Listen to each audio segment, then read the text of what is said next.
Today we are making almond raw cookie dough bites. For this you will need only 4 ingredients, and the first ingredient is 1 cup almond butter, 1/3 of a cup maple syrup,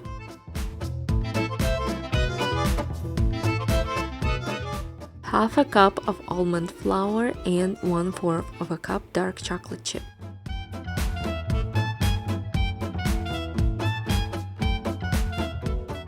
After combining all the ingredients together, form medium-sized little bites bowls or use a cookie scoop. Keep creating little bites till you run out of dough and it's ready.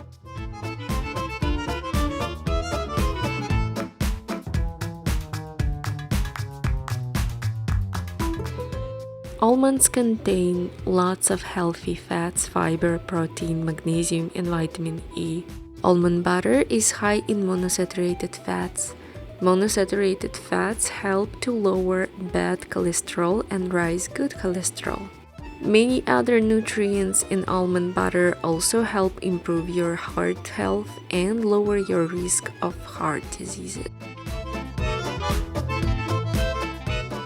This recipe is so easy to make. It takes about 20 minutes. Thank you so much for watching and enjoy.